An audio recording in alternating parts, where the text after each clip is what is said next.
Qingyi is the new stun agent releasing in the first half of 1.1. Like Lycaon, she has the ability to increase the stun damage multiplier on enemies. However, while she can apply up to 60% multiplier increase compared to Lycaon's 35%, her application is also a little bit more complex to do. Keep in mind, this content is based on the Creator Beta server, so things are still subject to change before the official release. In this video, we'll first go over how to apply her Stun Damage Multiplier to the enemy before going over the rest of her kit and showcase some gameplay to demonstrate her combo and rotations. Once you understand how she works, we can then go over her builds and Mindscapes. To apply Qingyi's Stun Damage Multiplier increase to an enemy, you first need to fill up her voltage gauge. Once the voltage gauge is at least 75% filled, it changes from blue to yellow. At this point, if you hold her attack button, she will launch Enchanted Moonlight Blossoms. The final hit of this attack applies Subjugation to the enemy, and each stacks increase their stat multiplier by 3%. Enemy can have up to 20 stacks of Subjugation at a time, and you can also apply the stacks while they're stunned. However, the entire stack is dispelled once enemy recover from the stun. Now, there are a few things that will influence how much Subjugation is applied with the final hit. First, at the base, it will only apply 5 subjugations, and for each rush attack she does before final hit, the subjugation is increased by 1. So usually, you want to hold the attack button through the entire attack, as if you let go early, you will jump directly to the final hit and apply less subjugation. However, releasing early is not always a bad thing. Regardless of if you did let go early or not, the backdash she does before the final hit can trigger perfect dodge, and if she did trigger a perfect dodge with this backdash, she will apply 10 subjugations regardless of how many rush attacks she did. You can also parry while doing this finisher, and she will still be able to proc the perfect dodge effect and apply 10 subjugation. Additionally, final hit attack will apply double the amount of subjugation against regular and elite enemies, aka any enemy that doesn't trigger 3 chain attacks. This means to maximize the amount of stun multiplier, you will only need to do 1 max stack Enchanted Moonlight Blossoms against non-boss enemies and twice against bosses, which isn't that difficult to achieve. Another thing to note about the backdash is that while the dodge began almost the instant you let go of the attack button, if you start holding without Qingyi's being in action, she will first perform her first basic attack, and you will probably get hit, so don't use this as dodge directly. Now that we have gone over how to increase the stun multiplier with Qingyi, let's go over the rest of her kit. Her basic attack has 4 parts, with the third part being the most important. If you quickly smash her attack button while she's performing her third basic attack, also known as the breakdance move, she can continue this indefinitely. While its daze application is not very high, this attack is the fastest way for Qingyi to accumulate voltage. If you dodge while performing this attack, you can go right back to the breakdancing, allowing you to chase after enemy who dash away from you. You can also go directly into breakdance from her dodge counter and EX special, skipping the first 2 basic attacks completely. Once you stop smashing her basic attack button during her breakdance, she will automatically release her 4th basic attack. If she breakdance for more than around 1.3 seconds, indicated by this flash of light, her 4th basic attack will be enhanced. The enhanced version deals double the daze, but also takes almost double as long, so it's only slightly more efficient than the unenhanced version. While you can stop her basic at 75% voltage, her enhanced Moonlight Blossom combo can gain up to 12.5% daze bonus if she has over 75% voltage. It's better to max out the voltage if possible before using her finisher against enemies that are harder to daze. Her EX special has the highest daze efficiency in her entire kit and can also be held to do more hits to the enemy. While the hold version's stun efficiency is higher due to faster animation, the energy to daze ratio does not change. Overall, for daze efficiency, it goes from the extended EX special as the highest to the first 2 hit of her basic attack as the lowest. And lastly, her additional ability requires 1 attack character or a character from her faction to activate. This ability provides her with 20% more daze from her basic attack, which is the main source of her daze, and also give her bonus attack for each impact over 120, maxing out at 600 attack when she has over 220 impact. While it sounds like a lot, 220 impact is extremely easy to achieve with her signature weapon,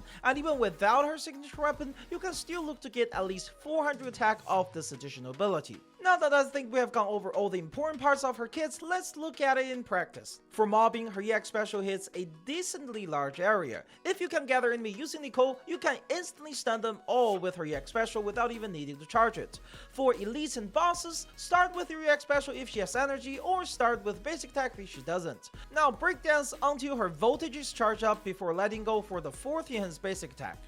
And now with enough voltage, look to use her finisher against the target. And of course, if the enemy attack during this, let go early to trigger the perfect dodge. And rinse and repeat until the boss is stunned. The rotation is pretty simple and also effective for applying subjugation and also building daze in general. Her drive disc options are pretty straightforward. The Shock Star Disco will be the uncontested best option for her 4-piece set, as it passively provides both impact and bonus daze.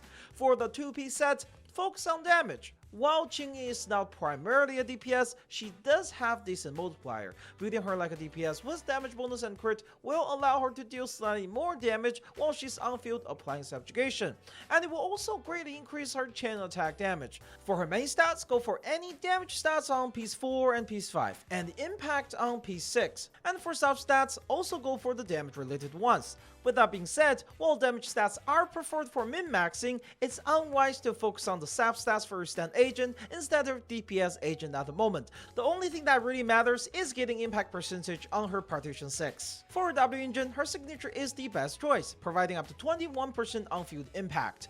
While it's supposed to take 30 hits to max out, her 3rd basic attack will accumulate the buff very quickly, at around 13 stacks per second. It also provides a 20% damage bonus to the team when she gains a new stack while having at least 15 stacks.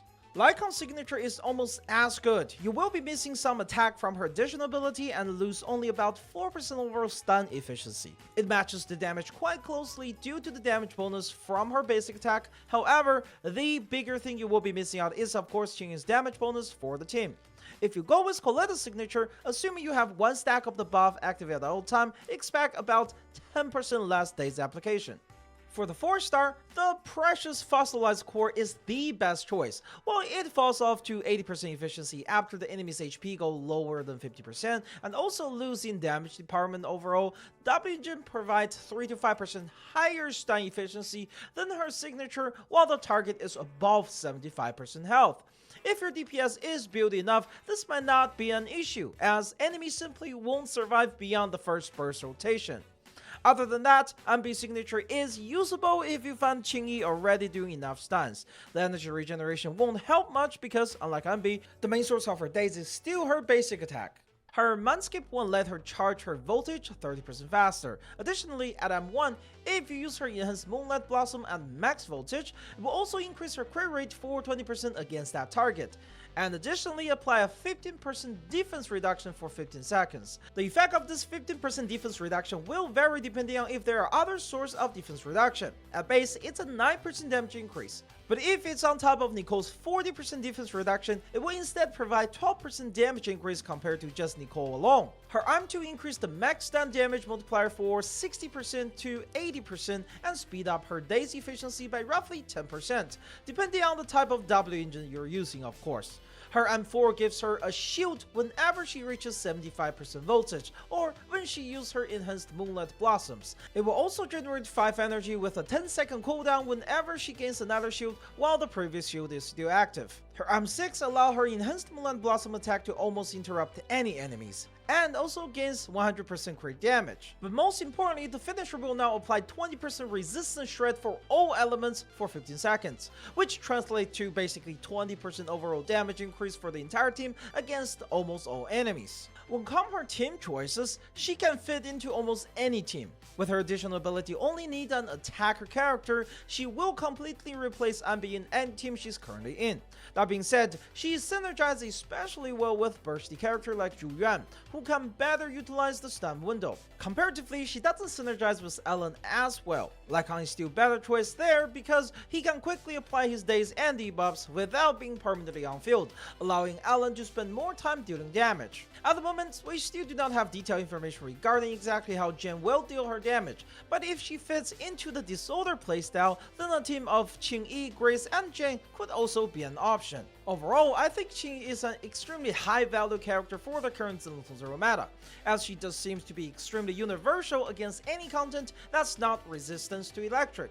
Her daze application is definitely on the higher end with the highest stun damage multiplier boosting at the time. With that being said, Qingyi is also the hardest stun unit to use right now, especially against hypermobile enemies, specifically the Tornado series enemy at the moment. I've had some serious trouble landing the final strike, which applies Subjugation, due to it consistently teleporting away.